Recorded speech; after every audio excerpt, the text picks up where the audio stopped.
الحمد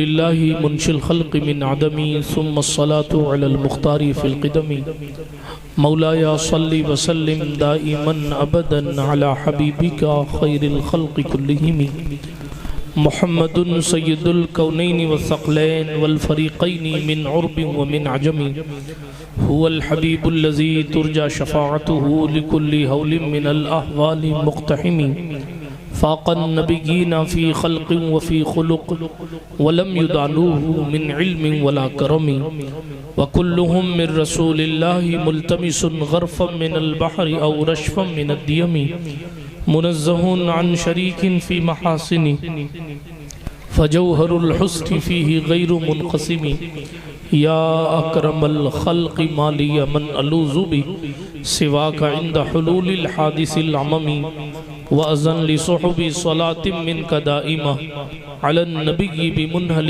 ومنسجم ثم الرضا عن أبي بكر وعن عمر وعن علي وعن عثمان ذي الكرم والآل والصحابي ثم التابعين فهم أهل التقى والنقى والحلم والكرم يا ربي بالمصطفى بلغ مقاصدنا يا ربي بالمصطفى بلغ مقاصدنا يا ربي بالمصطفى بلغ مقاصدنا واغفر لنا ما مضى يا واسع الكرم واغفر إلهي لكل المسلمين بما يتلون في المسجد الأقصى وفي الحرم أما بعد فأعوذ بالله من الشيطان الرجيم بسم الله الرحمن الرحيم تتجافى جنوبهم عن المضاجع يدعون ربهم خوفا وطمعا ومما رزقناهم ينفقون أو كما قال الله تبارك وتعالى في القرآن الكريم والفرقان الحميد صدق الله العلي العظيم وصدق رسوله النبي الأمين المدين الأمي الكريم الرؤوف الرحيم ونحن ولا ذلك لمن الشاهدين والشاكرين والآمنين والمطمئنين والحمد لله رب العالمین. اے اشرف زمانہ زمانہ مدد نما درہائے بسترا ذکلید کرم کشا سرورا شاہا کریمہ دستگیرہ اشرفہ حرمت روح پیمبر ایک نظر کن سوئے ماں. اللہ سبحانہ وتعالیٰ کے لیے تمام خوبیاں تمام تعریفیں ہیں. میرا اور آپ کا اللہ ساری کائنات کا خالق ہے, ہر ایک شے کا حقیقی اور اصلی مالک ہے. اللہ رب العزت کے لیے تمام خوبیاں ہیں, ساری کائنات اس کی مرضی کی محتاج ہے, وہ کسی کی مرضی کا محتاج نہیں ہے. دنیا کے تمام انسانوں بلکہ ولیوں نبیوں اور رسولوں کے پاس بھی جو کچھ طاقتیں ہیں ان تمام طاقتوں کا حقیقی مالک اللہ تبارک و تعالی ہے, جس کو جو چاہے طاقت دے اور جس سے جو چاہے طاقت لے لے. لہٰذا تمام خوبیاں اسی ذات لم یزل کو جو ہمیشہ سے ہے ہمیشہ رہے گی, جس کی شان بے مثالی یہ ہے کہ وہ چاہتا ہے تو خود کو خدا کہنے والے نمرود کے بھیجے میں 400 سال تک تقریباً لنگڑے مچھر کو زندہ کر کے اپنی قدرت کا اظہار فرماتا ہے. جب وہ چاہتا ہے تو انا ربکم العالی کہنے والے فرعون کو اس کے مریدوں سمیت سمندر میں ڈبو کر بتاتا ہے کہ رب کون ہے اور کس کی چلتی ہے اور قدرت کس کے پاس ہے. جی ہاں, وہ جب اپنی قدرت کا اور اختیار کا اظہار کرنے پر آتا ہے تو سرکار ابراہیم خلیل اللہ علیہ السلام کے لیے اس آگ کو باغ بناتا ہے جس کو مہینوں تک سلگایا گیا تھا, اور نہ صرف اس کو گلزار بناتا ہے بلکہ سرکار ابراہیم علیہ السلام کو چونکہ 40 دن اس باغ میں رہنا ہے تو ان کو کوئی بوریت محسوس نہ ہو, اس لیے حضرت ابراہیم کی شکل کا ہم شکل ایک فرشتہ اس آگ کے اندر پیدا کر کے بتاتا ہے کہ ہم چاہتے ہیں تو آگ کو باغ بناتے ہیں, اور ہم چاہتے ہیں تو اس باغ میں فرشتہ بھیج کر اپنے محبوبوں کو دل لگانے کے لیے جناب والا فرشتہ بھیج دیا کرتے ہیں. وہ چاہتے آتا ہے تو چھوٹے چھوٹے بچوں معاذ اور معوذ رضی اللہ تعالیٰ عنہما سے ابو جہل کے گھوڑوں کی ٹانگیں کٹوا دیتا ہے۔ وہ چاہتا ہے تو علی اصغر جیسی معصوم صفت شخصیت سے جناب عبیداللہ ابن زیاد اور ابن نامعلوم کو ذلیل کرواتا ہے۔ وہ جو چاہتا ہے کر سکتا ہے۔ وہ صبح سورج کو اگاتا ہے، شام کو ڈبو دیتا ہے، اور ساری دنیا کو یہ میسج، یہ کو کم کر دو اور تھوڑا سا یہ نعت خان صاحب کے لیے دے دینا، ساری دنیا کو یہ میسج جناب والا اللہ رب العزت عطا فرماتا ہے۔ وہ سورج جو اکیلا تقریباً آدھی دنیا کو چمکاتا ہے، آخر اس کو بھی زوال ہے، آخر اس کو بھی شام ہے، آخر اس کو بھی ڈوب جانا ہے۔ جو ایک سورج جس کو سب جانتے ہیں، جس کو سب مانتے ہیں، جو ناستک ہیں وہ بھی سورج کی روشنی کا اقرار کرتے ہیں، جو اسلام کو نہیں مانتے وہ بھی سورج کی روشنی کا اقرار کرتے ہیں، مگر سورج کا پیدا کرنے والا شام کو سورج ڈبو دیتا ہے تاکہ دنیا کو پتا چل جائے، او آدم کے بیٹو تم کس چمک کے غرور میں ڈوبے ہوئے ہو۔ جب دنیا کو چمکانے والا سورج شام کو ڈوب جاتا ہے تو تمہاری زندگی کا سورج کتنے دن چمکتا رہے۔ لہٰذا تمام خوبیاں اسی کو زیبا ہیں جس نے ساری کائنات کو بنایا ہے، ہمیشہ سے ہے، ہمیشہ رہے گا، ہمیشہ سنتا ہے، ہمیشہ سنے گا، ہمیشہ دیکھتا ہے، ہمیشہ دیکھے گا۔ وہ بے نظیر ہے، بے مثیل ہے، بے نظیر ہے، بے مثیل ہے، لا شریک ہے، ساری کائنات کا وہ اکیلا خالق ہے۔ تمام خوبیاں اسی کو زیبا ہیں۔ یہ آسمان کا شامیانہ اسی نے لگایا ہے، یہ زمین کا بچھونا اسی نے بچھایا ہے، یہ پانی کو میٹھا اسی نے کیا ہے، ہمیں اور آپ کو پیدا اسی نے کیا ہے۔ آنکھوں میں دیکھنے کی طاقت اسی کی دی ہوئی ہے، کانوں میں سننے کی طاقت اسی کی دی ہوئی ہے، ہاتھوں میں پکڑنے اور پاؤں میں چلنے کی قدرت اور قوت اسی قادر مطلق نے عطا فرمائی ہے۔ لہٰذا ہمارے وجود پر اس کے انگنت احسان ہے، اور خود اس کا اعلان ہے وَإِن تَعُدُّوا نِعْمَةَ اللَّهِ لَا تُحْصُوهَا۔ اگر تم اس کی نعمتوں اور اس کے احسانات کو گننا اور شمار کرنا چاہو تو ہرگز گن نہیں سکتے، ہرگز شمار نہیں کر سکتے۔ وہ خود فرماتا ہے ذَلِكَ فَضْلُ اللَّهِ يُؤْتِيهِ مَن يَشَاءُ، یہ اللہ کا فضل ہے، وہ جسے چاہتا ہے عطا فرماتا ہے، جسے چاہتا ہے غوث اعظم دستگیر بناتا ہے، جسے چاہتا ہے خواجہ ہندوستان مناتا ہے، جسے چاہتا ہے سلطان التارکین صوفی حمید الدین مناتا ہے، جسے چاہتا ہے علاء الدین صابر مناتا ہے، جسے چاہتا ہے قطب الدین بختیار کاکی بناتا ہے، جسے چاہتا ہے علاء الدین صابر بناتا ہے، جسے چاہتا ہے سرکار فرید الدین مسعود گنج شکر بناتا ہے، جسے چاہتا ہے نظام الدین محبوب الہی بناتا ہے، جسے چاہتا ہے سید محمد حسینی بندہ نواز گیسو دراز بناتا ہے، جسے چاہتا ہے نصیر الدین چراغ دہلی بناتا ہے، جسے چاہتا ہے امیر خسرو بناتا ہے، وہ جسے چاہتا ہے مخدوم سمنانی بناتا ہے،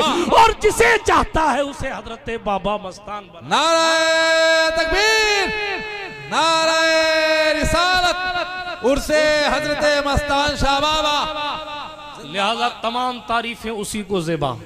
درود و سلام نبیوں کی معصوم جماعت پر، بالخصوص سید عالم نور مجسم فخر آدم و بنی آدم مالک رقاب امم سیاح لامکاں انیس بے کساں چارہ ساز درد منداں رحمت عالمیاں خسرو خوباں سرور لالا رخاں پناہ بے کساں وکیل آسیاں شفیع مجرماں ارواحنا فدا صلی اللہ تعالیٰ علیہ وآلہ وسلم کی ذات اقدس پر، جن کے لیے اس کائنات کو کائنات بنانے والے نے بنایا ہے۔ آئیے انہی کے دربار گوہر بار ذی وقار پربہار میں نہایت متانت سنجیدگی اور احترام کے ساتھ درود شریف کا نذرانہ پیش فرمائیں۔ اللہم صلی علی سیدنا نبینا وانا وملجانا محمد وعلى آل سيدنا ومولانا محمد صلاة تنجينا بها من جميع الأهوال والآفات وتقضي لنا بها جميع الحاجات وتطهرنا بها من جميع السيئات وترفعنا بها عندك على الدرجات وتبلغنا بها أقصى الغايات من جميع الخيرات في الحياة وبعد الممات إنك قريب مجيب الدعوات وأنت على كل شيء قدير۔ ذرے جھڑ کر تیری پیزاروں کے تاج سر بنتے ہیں سیاروں کے، تاج سر بنتے ہیں سیاروں کے، میرے عیسیٰ تیرے صدقے جاؤں، طور بے طور ہیں بیماروں کے، میرے آقا کا وہ در ہے جس پر ماتھے گھس جاتے ہیں سرداروں کے، میرے آقا کا وہ در ہے جس پر ماتھے گھس جاتے ہیں سرداروں کے، ہم سے چوروں پہ جو فرمائے کرم، خلعت زر بنے پشتاروں کے، اور جان و دل تیرے قدم پر وارے، کیا نصیبیں ہیں تیرے یاروں کے، صدق و عدل و کرم و ہمت میں چار سو شہرے ہیں ان چاروں کے، بحر تسلیم علی میدان میں سر جھکے رہتے ہیں تلواروں کے، اور کیسے آقاؤں کا بندہ ہوں رضا، بول بالے میری سرکار، سبحان اللہ کہیے، ثواب ملے گا کہیں گے تو انشاءاللہ۔ اللہ رب العزت کا احسان ہے کہ اس نے ہمیں اور آپ کو اس پاکیزہ عرس کی محفل میں بیٹھنے کی سعادت بخشی ہے۔ بڑی مبارکبادی ہمارے محترم اعجاز بھائی اور ان کی پوری کمیٹی کو کہ اتنی سنجیدگی اور متانت کے ساتھ عرس کی محفل میں لوگ بیٹھے الحمدللہ۔ ورنہ عمومی طور پر ہوتا جب ہم آئے یہاں وارث بھائی کے ساتھ اور ہماری جماعت کے ایک بڑے خطیب جن کا خطاب خصوصی خطاب ہونا ہے انشاءاللہ، آپ سماعت فرمائیں گے، ایم پی کی سرزمین سے تشریف لانے والے حضرت علامہ ڈاکٹر روح الامین صاحب کا خطاب آپ سماعت فرمائیں گے۔ جب ہم لوگ یہاں آئے تو یہاں کا ماحول دیکھ کر میں سوچ رہا تھا کہ یہاں تو میلہ ہی ہے، لوگ کیا سنیں گے، مگر کیا صاحب مزار کا تصرف ہے، سبحان اللہ، کیا مزار والے کا اختیار ہے، آپ کو بھی ادب سے بٹھایا ہے اور ہم سب کو ادب سے یہاں اپنی بارگاہ میں جمع کر کے رکھا ہے۔ بڑی مبارکبادی کے مستحق ہیں وہ تمامی حضرات جن کو انتظامیہ ہونے کا شرف حاصل ہے، اس لیے کہ اللہ والوں کے آستانے پر جناب والا اقتدار نہیں چلتا، یہاں تو خدمتیں چلا کرتی ہے۔ شیخ سعدی نے ایک بڑی خوبصورت بات لکھی تھی اپنی کتاب میں کہ اگر بادشاہ، یاد رکھ لیجئے گا اس بات کو، بادشاہ اگر کسی کو اپنی خدمت میں رکھے، بادشاہ اگر کسی کو اپنی خدمت میں رکھے تو آدمی کو یہ احسان نہیں جتانا چاہیے کہ میں بادشاہ کی خدمت کر رہا ہوں، بلکہ اسے بادشاہ کا احسان ماننا چاہیے کہ بادشاہ کی خدمت کرنے والے ہزاروں لوگ ہیں لیکن ہزاروں لوگوں میں سے اس نے ہمیں اور آپ کو چنا۔ یہ اللہ رب العزت جل وعلا کا احسان ہے، وہی اللہ کا فضل ہے، وہ جسے چاہے عطا فرمائے۔ برادران ملت اسلامیہ، عرس کا موقع ہے، دو چار باتیں اللہ کے ولیوں کے حوالے سے عرض کر کے اپنی گفتگو کو اختتام کی سرحد تک لے کر جاؤں گا۔ دیکھیں اللہ رب العزت جل وعلا کے محبوب ترین بندوں کا عرس ہوتا ہے، ہمیشہ یاد فرمائیے گا، ہر بندے کا عرس نہیں ہوتا۔ کیا ہر بندے کا عرس ہوتا ہے؟ نہیں ہوتا۔ آپ بول کے سنیں گے تو میں کچھ بولوں گا، ہاں، اور اگر آپ ایسے صرف مجھے دیکھتے ہی رہیں گے تو پھر بھی صرف میں دکھاتا ہی رہوں گا، بولوں گا پھر کیا؟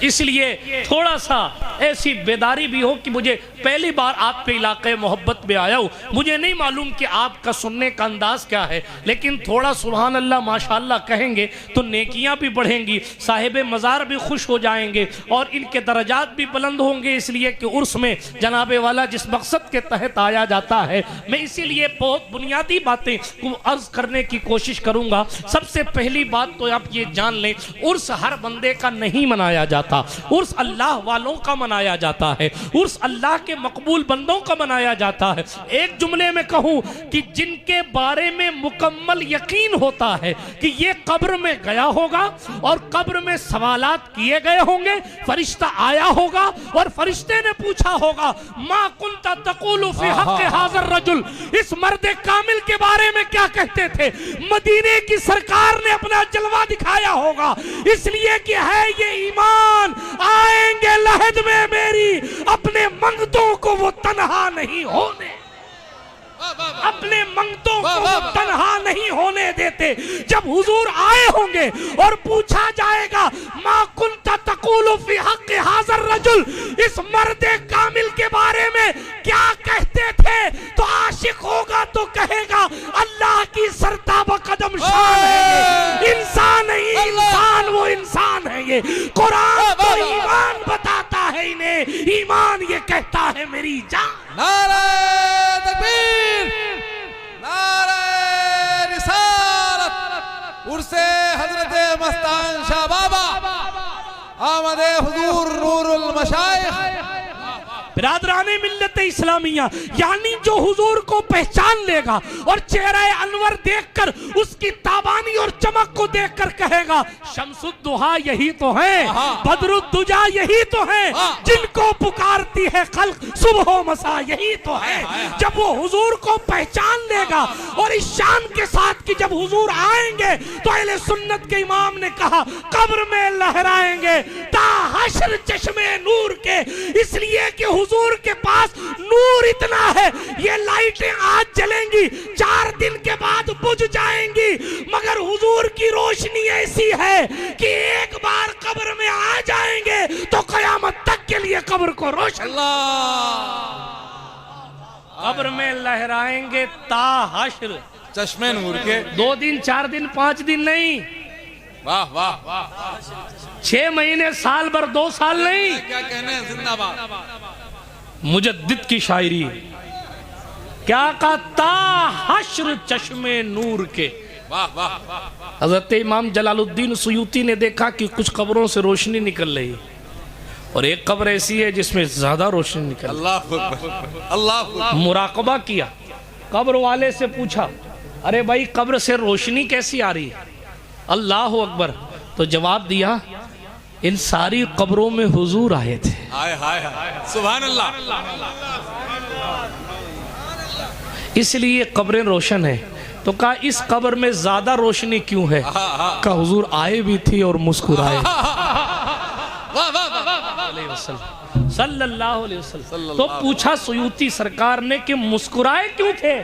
تو کہا اس لیے کہ یہ قبر والا حضور کی نعتیں پڑھا کرتا، نعتیں پڑھنے کے سبب حضور مسکرائے تھے، زمین کے اوپر میرے حسن کی بات کرتا تھا، اب آیا ہے قبر کی تاریکی میں، چل دیکھ میرے رخ والضحیٰ سے میں تیری قبر کو کیسا روشن کرتا ہوں۔ عشق و محبت کے امام نے اسی لیے کہا جب ایک بار آ جائیں گے، ایک بار چمک آ جائے گی، چمک آ جائے گی صرف، تو قیامت تک کے لیے قبر چمکتی ہی رہے گی۔ قبر میں لہرائیں گے تا حشر چشمے نور کے، جلوہ فرما ہوگی جب طلعت رسول اللہ کی صلی اللہ تعالیٰ علیہ وآلہ وسلم۔ تو عرض یہ کر رہا تھا کہ جب حضور آئے فرشتے نے پوچھا یہ کون؟ اس نے بتایا ھذا سیدنا نبینا محمد صلی اللہ تعالیٰ علیہ وآلہ وسلم، یہ تو ہماری سرکار ہیں، ہمارے سردار ہیں، ہمارے آقا ہیں، مولا ہیں، ہمارے نبی ہیں، ہمارے رسول ہیں، ان کا نام نامی اس میں گرامی حضرت محمد مصطفیٰ صلی اللہ تعالیٰ علیہ وآلہ وسلم ہے۔ فرشتے کہیں گے نم، سو جا، کنومت العروس، جیسے پہلی شب کی دلہن سوتی ایسے سو جا۔ ہم اہل سنت کہتے ہیں کہ جن کے بارے میں ہمیں یقین کامل ہوتا ہے کہ جس کو فرشتے نے یہ کہا ہے سو جا جیسے دلہن سوتی ہے، انہی کی ذات کا اور انہی کے وصال پر عرس منایا ہے۔ سبحان اللہ، کیا اچھی تشریح، واہ واہ۔ سب کا عرس نہیں منایا جاتا، ایک بات۔ دوسری بات، منایا کیوں جاتا ہے؟ منایا کیوں جاتا ہے؟ 2 خاص باتیں۔ عرس منایا کیوں جاتا ہے؟ کیا اس لیے منایا جاتا ہے تاکہ ملاقاتیں ہو جائیں صرف ایک دوسرے سے؟ اللہ، کیا اس لیے منایا جاتا ہے کہ بڑھیا کا بال اور جنابے والا ہو، کیا کیا کباب وباب کھا پی کے آدمی پاپڑ اپڑ کھا کے گھر چلا جائے، اس لیے منایا جاتا ہے؟ عرس کس لیے منایا جاتا تھا کہ جھولا اولا جھول لے، تھوڑا گھوم پھر لے، موڈ فریش کر لے۔ 2 خاص باتیں یاد رکھیے گا، پتہ نہیں پھر میری آپ کی ملاقات کب ہو، لیکن جب جب عرس میں جائیے گا تو یہ مقصد دھیان میں رکھیے۔ کیا کہنے میں؟ پہلی بات، اس بات کا خیال فرمائیے کہ اللہ کو راضی کر کے گئے ہو نا تو رات کے 1 بجے بھی قبر کی مٹی سر پر ڈالنے کے لیے بھیڑ لگی رہے گی۔ ماشاءاللہ۔ اس لیے عرس منایا جاتا ہے تاکہ مقبول ترین بندوں کی شان پتا چلے کہ ابر رحمت تیرے مرقد پر گوہر باری کرے، حشر تک شان کریمی ناز برداری۔ سبحان اللہ۔ ایک بات اور ایک مقصد تو یہ کہ اللہ والوں کی شان پتا چلے۔ اور دوسری بات یاد فرمائیے گا جو ہمارے لیے اور آپ کے لیے یہ بھی ضروری ہے، دوسری بات یہ کہ بندہ یاد رکھے کہ جو اتنے مقبول تھے کہ دعا کرتے تو پوری ہو جاتی، اللہ مردے کو اللہ کی دی ہوئی طاقت سے زندہ کر دیتے. جن اللہ والوں کو اللہ نے اتنی طاقت دی کہ مولانا روم کو کہنا پڑا گفتہ اللہ بود گرچہ از حلقوم عبداللہ بود. اوپر سے چلی فارسی ہے. ان کا کہنا گویا کہ اللہ کا کہنا ہے. اگرچہ اللہ کے بندے کے گلے سے بات نکلی ہے لیکن ان کی شان اور ان کا مرتبہ یہ ہے کہ قدرت ان مقدس لوگوں کے بارے میں حضور علیہ السلام کی ایک حدیث ہے.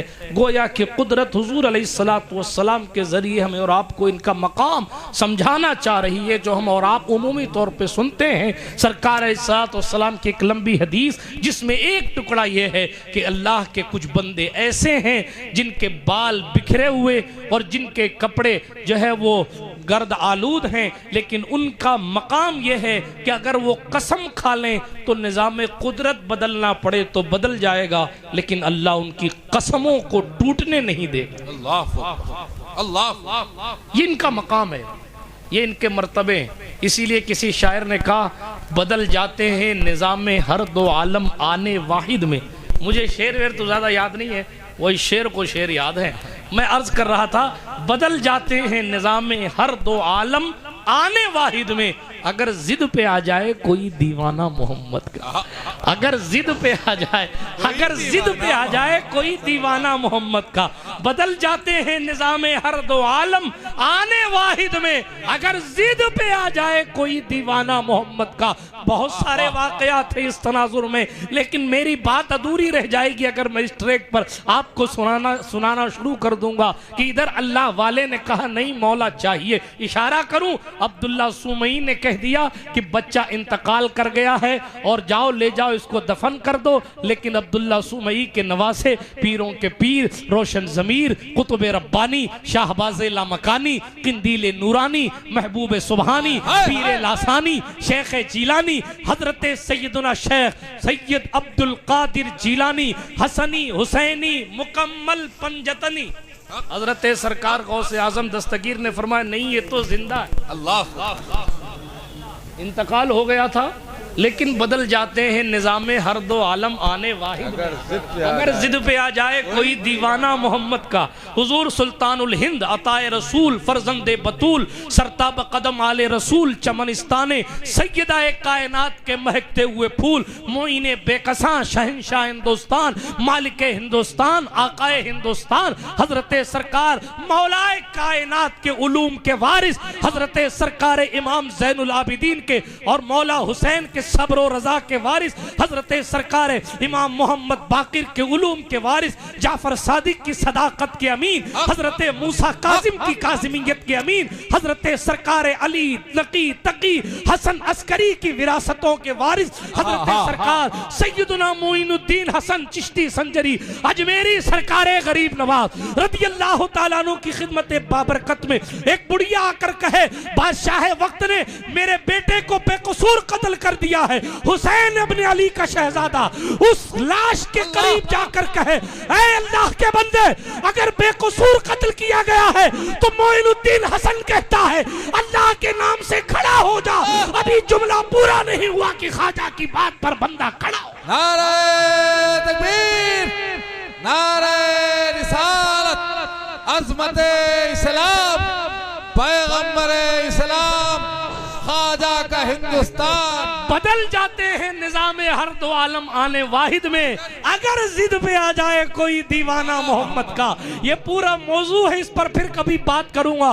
ابھی تیزی کے ساتھ آگے چل رہا ہوں ورنہ موضوع بھول جاؤں گا کہ بات کیا چل رہی ہے. ہاں میں کوئی رٹو توتا مقرر تو ہوں نہیں. درود شریف پڑھیں اللہم صلی علی سیدنا جد الحسن والحسین وعلی سیدنا جد الحسن والحسین وانزلہ المقعد المقرب عندک یوم القیامہ. میری باتیں سمجھ میں تو آ رہی ہیں آپ؟ الحمدللہ. اسپیڈ تیز تو نہیں ہے, تھوڑا سا وقت میرے پاس کم ہے اس لیے تھوڑا سا معاملے میں دم ہے, اسپیڈ میں دم. درود شریف ایمانداری سے پڑھ لیجئے ایک بار.